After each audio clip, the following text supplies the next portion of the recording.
We'll guide you through how to fix only one AirPod working. If you find this guide useful, then please consider subscribing and liking the video. The first thing you should do is go and factory reset your AirPods because this will go and just refresh everything, so it's definitely worth doing.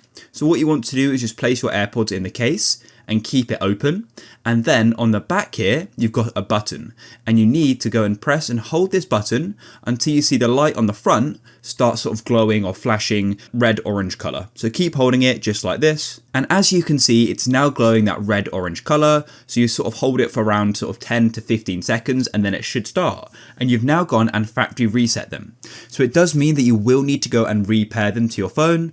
So as you can see, I've now got the option to connect again. So I'll click on connect, and then you can just quickly go through the setup. It doesn't take very long at all, and then you can go and see if both AirPods are now working. If one of them still isn't working, then what I recommend you do is make sure that it is actually charging.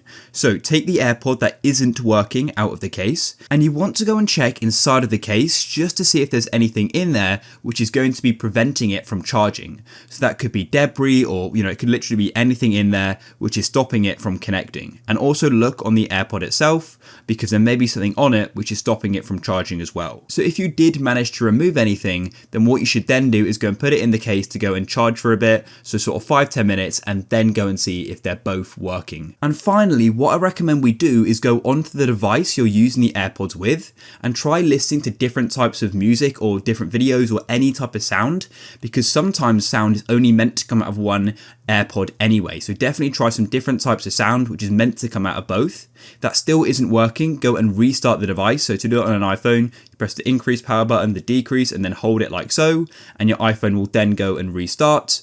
And what you can also try as well is just using the AirPods on a different device in case it is something wrong with the device which is stopping it from working. So I hope one of the methods in this video did work for you. If they did, please leave a like.